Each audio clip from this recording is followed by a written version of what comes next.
morning, everyone. We're so excited that you've joined us here at the Water's Edge.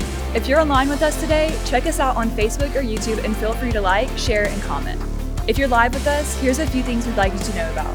We have nursery and kid church available right across the lobby. Also, we're always in need of volunteers. So if you want to get plugged in, you can email us at watersedgevolunteer@gmail.com or text your contact info to 318-381-2676. And remember, if you know anyone that's struggling, please invite them to the church or share our online content with them, because this is a place where broken people belong and everyone is welcome. We have a full experience for you this morning, so let's get ready to worship and receive a message from Pastor Tony.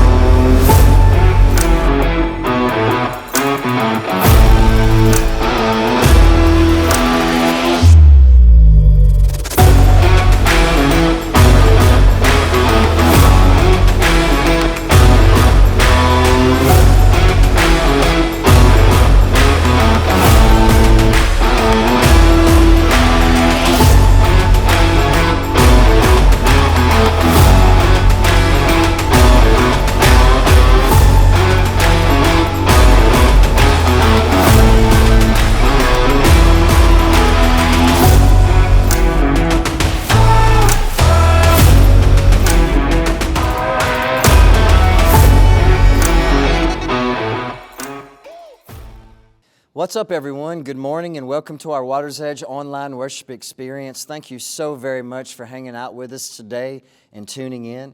For those of you that continue to like and share these online worship experiences with your circle of influence, thank you so very much for doing that. Continue to do that. We hope that this is very, very helpful to you in your personal life and in your faith and in your relationship with God.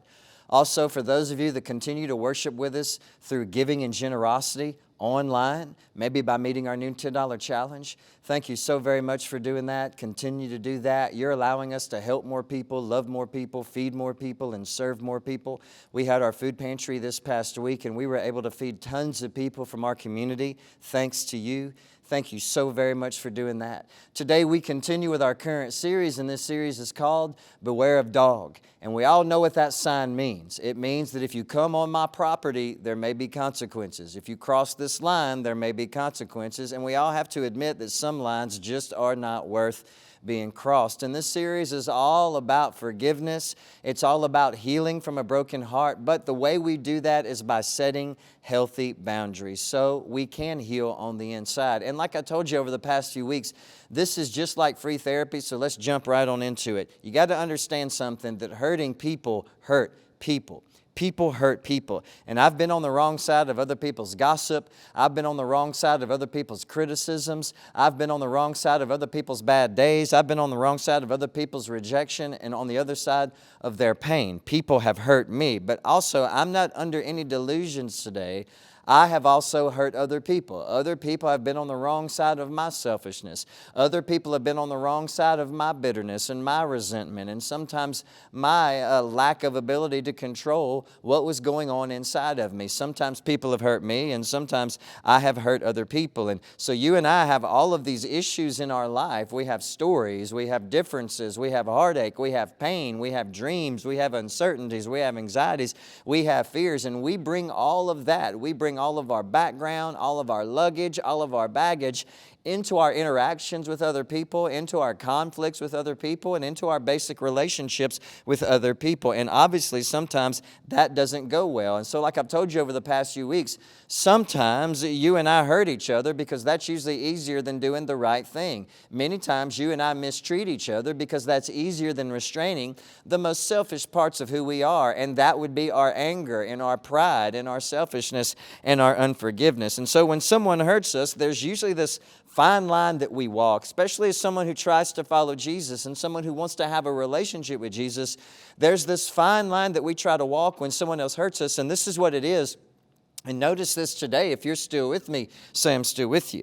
I need to let this hurt go and completely forgive, but I also need to protect the health of my mind, emotions, and relationships from this constant conflict. I need to forgive, but I also need distance. I want to let this hurt go, but at the same time, I don't want to be a doormat, because we all do realize that we're never more like Jesus than when we forgive, but we're never more unlike Jesus than when we don't forgive. Let me say that again. You and I are never more like Jesus than when we forgive, and we are never more unlike Jesus than when we don't forgive. But how can I forgive if I allow someone to keep crossing lines in my life? How can I forgive if I do that? How can I forgive unless I first understand what real forgiveness is? Because there seems to be a big misunderstanding about what forgiveness is and how to apply it to our life and how to live that out and how to practice that. And so in this series, we've been covering 4 steps to setting healthy boundaries so we can love properly, so we can forgive properly, and so we can heal from a broken heart. 4 steps to setting healthy boundaries so we can love properly, forgive properly, and heal from a broken heart. The first week we talked about the first step, and that was this. If you're going to set a healthy boundary, you have to know your limits. If you don't know your limits in your mind, in your heart, in your emotions, if you don't recognize your limits, then you're going to constantly allow people to take you past your limits. And if you constantly allow people to take you past your limits, then you're not going to be able to restrain the most selfish parts of who you are. So if you want to set a healthy boundary, number 1, know your limits. And then number 2, like we talked about last week, you have to practice mental strength and discipline to stick to your boundaries. Because what good is a boundary if you're just going to take that boundary down and let someone take you past your limits again and again and again? So if you want to set a healthy boundary, number 1, know your limits. And number 2, you have to practice mental strength and mental discipline. Today we move on with the 3rd step. When I was around 7 years old, I guess, my mom and my dad were building this brand new house in Moss Bluff. And back then, my dad was an estimator for a large construction company. And so my dad and some of his buddies were just kind of building our new house themselves. He was building everything himself. And so because of that, we were always out there on our land. We were always working. There was always just wood and nails and dirt and concrete out there as we were trying to get that house ready. And so sometimes we would be out there all the time, and us little kids were playing. And so my dad put up a little basketball goal so me and my friends could have some fun while they were working. And so one day, me and my friend Kent, who was my best friend, he lived right down the road, we were outside playing basketball, that kind of stuff. And there was these little pieces of fragile concrete rocks all over the yard. I mean, you could just break them up into dust in your hand. And there was these big mounds of dirt in our yard. And so we thought it would be fun back then, because we didn't have internet or anything. We had to play outside. We thought it'd be fun to kind of throw those rocks at each other while we were hiding behind those big mounds of dirt, kind of like playing tag with those little concrete fragile rocks. And they wouldn't hurt, because when they would hit you, they would just kind of bust into dust. And so, man, we're throwing those little rocks at each other, hiding behind those big dirt hills. And so at one moment, I'm looking down for a rock to throw at him. And when I look up, I noticed that he had thrown a rock at me, but it wasn't those little fragile concrete rocks. He thought it was a bigger concrete rock that was fragile, but it wasn't. It was just a big rock, and he threw it at me, and I froze. It was just flying through the air straight for my head, and I was just kind of watching it, and man, I couldn't move. I was frozen, and that rock hit me right on the top of my head, and it split my head wide open, and blood just went out everywhere. And so it took my mom and my dad about 2 hours to finally get the bleeding to stop. Well, after that, we had the bright idea to go back outside and play basketball. Whereas we're playing basketball, one of my friends pushes me in the back. I go into the brick wall head first, and it opens that cut right up again on my head, and so it started bleeding again. So it took a couple hours to get the bleeding to stop. Well, later on that evening, we were bored. My head was hurting, so we decided to watch Rocky III in my parents' bedroom on the bed. And at one point, when Rocky was beating up Clubber Lang, man, I got so excited that I fell off the bed, and I landed, you guessed it, on my head, and my head started bleeding again. But here's the deal. The reason why it wouldn't stop bleeding is because I didn't give it time and space to heal properly. It kept bleeding. The wound stayed fresh because I didn't give it time and space to heal properly. And so I want you to notice this. Because I didn't give my injury the proper time it needed to heal before it got attacked again, then it just kept bleeding. And sometimes our emotions are the same way. And sometimes our soul is the same way. And sometimes our heart is the same way. And sometimes our relationships are the same way. If you and I experience heartache and pain, sometimes we need the proper time and the proper space for that wound to heal so we can stop the bleeding. And in order to have the proper time and the proper space to make sure that wound heals and stop the bleeding, you have to set a healthy boundary. This is what a healthy boundary does. Now, in the Old Testament, in the book of Judges, we find a very interesting and strong character, and his name is Samson. Samson was an Israelite, and he was their biggest and strongest hero. He was their biggest and strongest warrior. And back then, the Israelites' greatest enemy was the Philistines. They were in constant fights, constant battles, constant war with the Philistines. Well, one day, Samson catches a glimpse of this beautiful Philistine girl, and he tells his parents that he wants to marry this girl. They disagree because she's not Jewish. He wants to marry this lady anyway. So he gets ready to have this big party before his wedding to this Philistine girl, and he gives all the Philistines a riddle, and he tells them that if they can solve the riddle, then he would give them something of great, great value, but they couldn't get the riddle correctly. And so they try to get his new fiancée to go in there and try to find the answer. Well, this is what the Bible says. It says that Samson finally told her the answer because her nagging was tormenting him. And so she tells the Philistines. Samson gets angry because all of that happened. He felt tricked. He kills 30 men, and then he goes home to his parents. After this girl marries Samson's best man. Samson goes back to see his bride, and he finds that her dad had already given her away to another man, his best man. Notice his response. Notice what happens. Judges chapter 15, verses 3 through 5. Samson said, "This time I cannot be blamed for everything I'm going to do to you Philistines." Then he went out and caught 300 foxes. He tied their tails together in pairs, and he fastened a torch to each pair of tails. Then he lit the torches and let the foxes run through the grain fields of the Philistines. He burned all their grain to the ground, including the sheaves and the uncut grain. He also destroyed their vineyards and their olive groves. And his response was this: "You hurt me, so I hurt you. You hurt me, so I hurt you. You retaliated against me, I'm going to burn down your fields." We move on. Judges chapter 15, verses 7 through 8. "Because you did this," Samson vowed, "I will not rest until I take my revenge on you."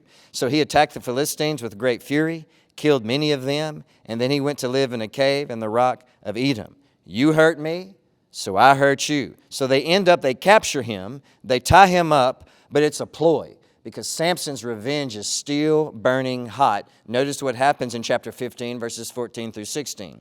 "As Samson arrived at Lehi, the Philistines came shouting in triumph, but the Spirit of the Lord came powerfully upon Samson, and he snapped the ropes on his arms as if they were just burnt strands of flax, and they fell from his wrists. Then he found a jawbone of a recently killed donkey. He picked it up and killed 1,000 Philistines with it. Then Samson said, 'With the jawbone of a donkey, I've piled them in heaps. With the jawbone of a donkey, I've killed 1,000 men.'" He kills 1,000 men with the jawbone of a dead donkey, and then he writes a song about it. You hurt me, I hurt you. You get me, I get you back. You hurt me, there's got to be payback. There's got to be revenge. And so the bleeding is wide open, and the bleeding doesn't stop. It just doesn't stop. You hurt me, I hurt you back. Well, the Philistines, after Samson falls in love with this lady named Delilah, who was also a Philistine woman, the Philistines convince her to get him to tell her the secret of his massive strength. And that was found in his Nazarene vow to never cut his hair. Well, she tells his enemies the secret. They sneak in, they cut his hair, he loses his strength, they tie him up, they pluck his eyes out. Now he's blind, now he's weak, his hair's cut, he has no strength. Now he's their prisoner. Notice what happens next. Judges chapter 16, verses 28 through 30. "Then Samson prayed to the Lord, 'Sovereign Lord, remember me again. O God, please strengthen me just one more time. With one blow, let me pay back the Philistines for the loss of my 2 eyes.' Then Samson put his hands on the 2 center pillars that held up the temple.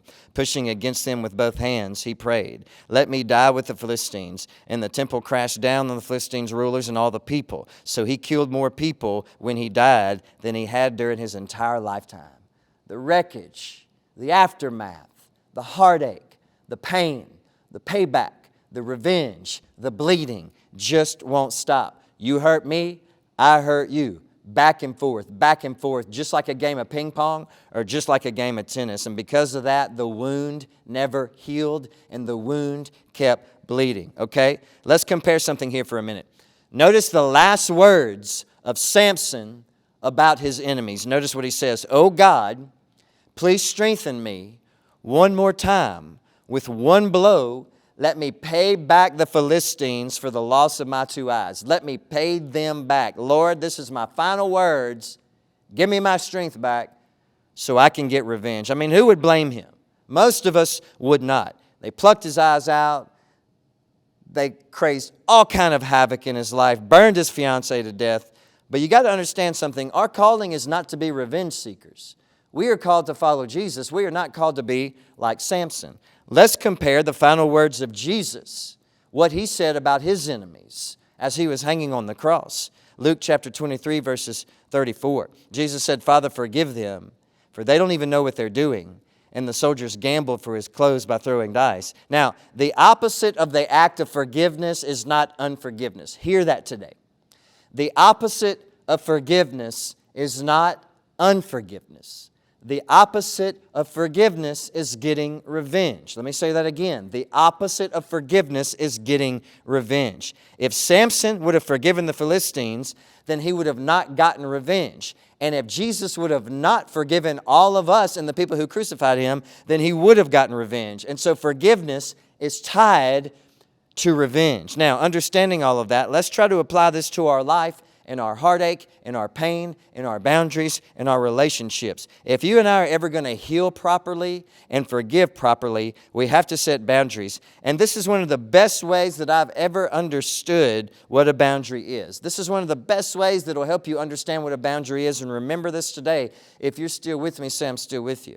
A boundary is when you intentionally create distance and space between you and the person that you've had painful conflicts with. And the reason why setting clear boundaries is essential to you forgiving them is so your injured heart can have time to heal and stop bleeding. So your injured emotions can have time to heal and stop bleeding. So your injured esteem, so your injured confidence, so your injured relationships can have time to heal and stop bleeding. And this is important because we all know this. If a wound is fresh and still healing, and you allow that injury to get hurt again, it'll never heal.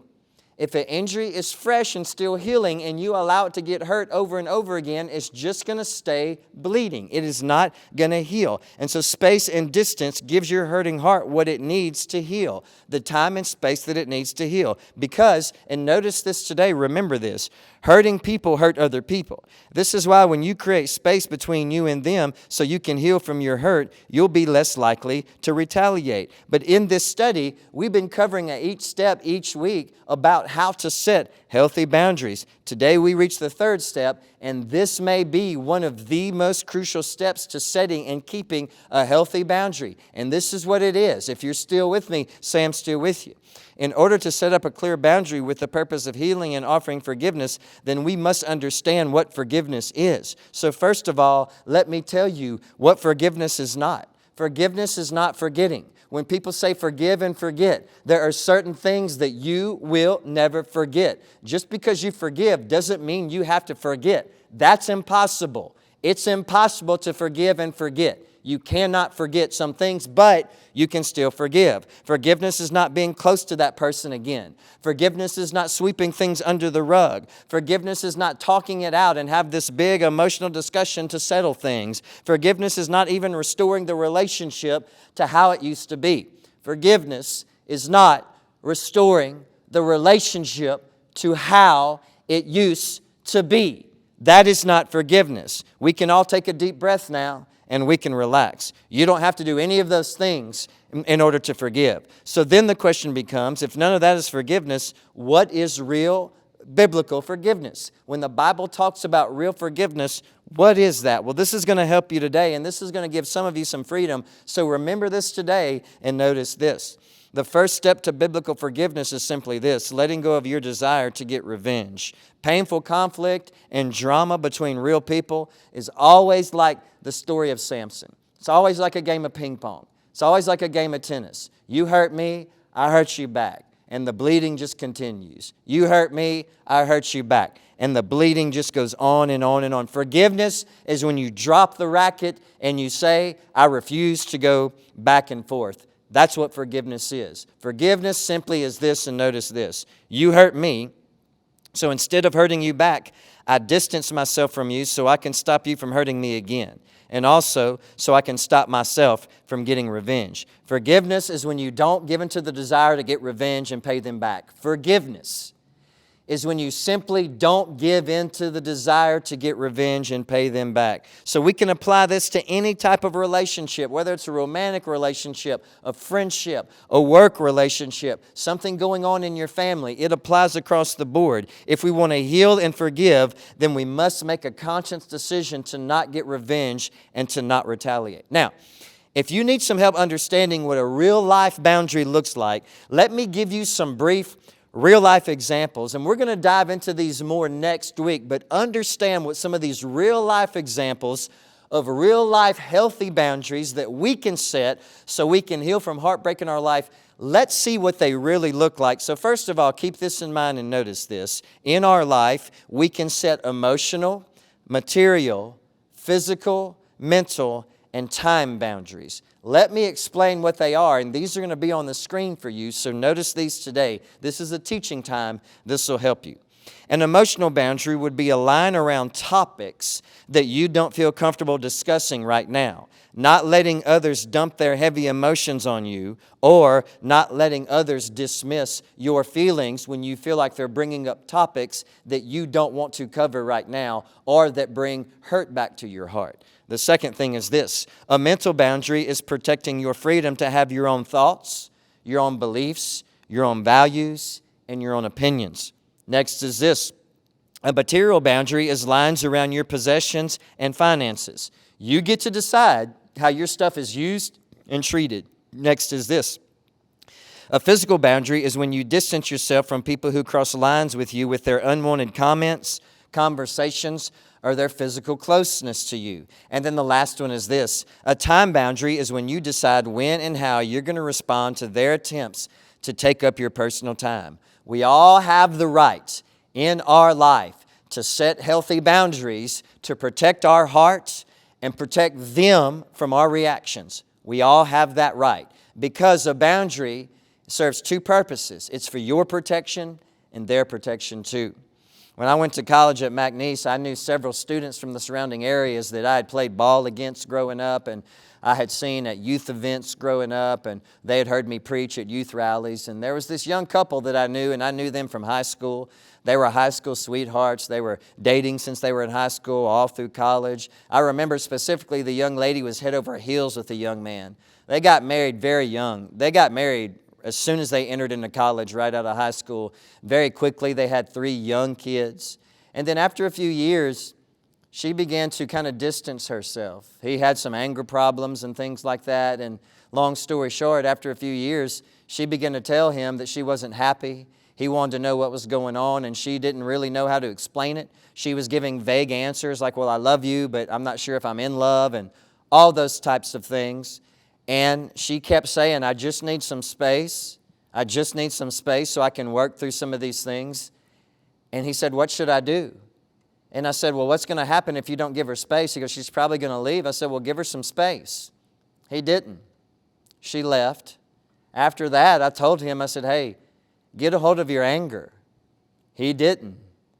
They started hurting each other. Bad custody battles, bad legal battles. After that, I told him, I said, hey, get a hold of your temper. Get a hold of your reactions. He did not. So then sometimes the law would get involved and more people would get involved, and sometimes there would be scuffles and just drama and tension and conflict. And the wound never stopped bleeding. They never reconciled. Families were split apart. People ended up hating each other. And it just never got to a point of forgiveness. And the reason why is because the request for boundaries was not respected. It was not respected.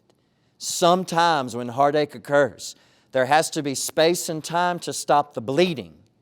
Because if the bleeding doesn't stop, that wound is going to stay fresh and forgiveness will never be born and it'll never be offered. And then it'll just go back and forth. You hurt me, I hurt you.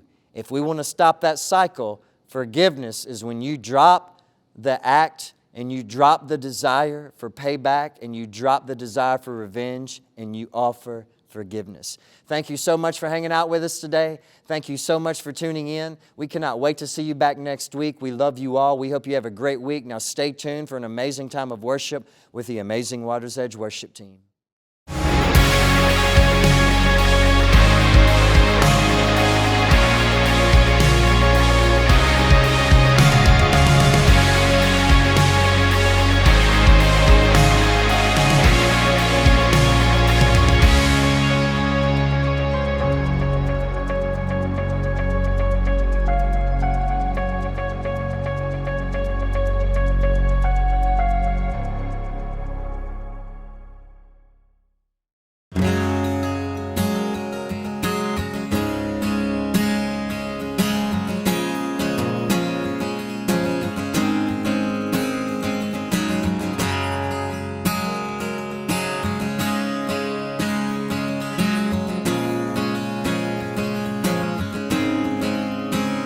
Before I call, before I ever cry, you answer me from where the thunder hides. I cannot run, it's hard I'm tethered to. With every step, I collide with you. Like a tidal wave, crashing over me, rushing in to meet me here. Your love is fierce, like a hurricane that I can't escape, tearing through the atmosphere. Your love is fierce, you cannot fail. The only thing I found is through it all, you never let me down. Don't hold back, relentless in pursuit. Every turn I come face to face with you. Like a tidal wave, crashing over me, rushing in to meet me here. Your love is fierce, like a hurricane that I can't escape, tearing through the atmosphere. Your love is fierce.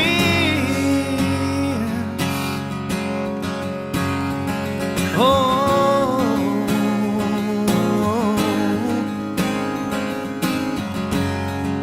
you chase me down, you seek me out. How could I be lost when you have called me found? You chase me down, seek me out.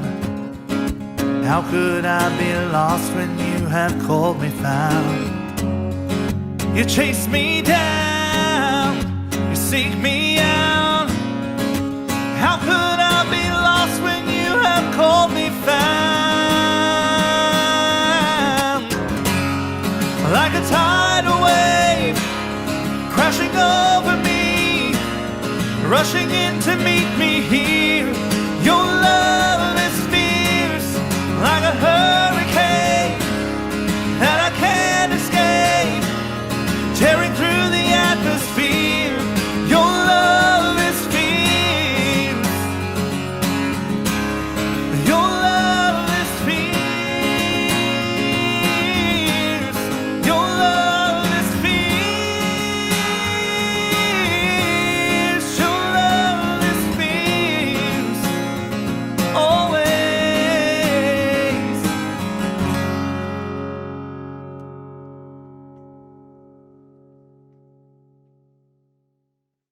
What a great message from Pastor Tony, and we really hope today's worship experience has encouraged and helped you in some way today. If you are moved by today's service and want to stay tuned in the rest of the week on social media, check us out at Water's Edge Gathering on Facebook, Water's Edge_LC on Instagram. You can also download our app where you can do online giving, listen to worship songs, and replay messages from Pastor Tony. If you want to learn more about salvation and baptism, want to volunteer, or need a prayer request, visit our Welcome Center in the lobby and one of our volunteers will take down your information. We absolutely love you guys and can't wait to see you back next week at the Water's Edge, where everyone has a place to belong.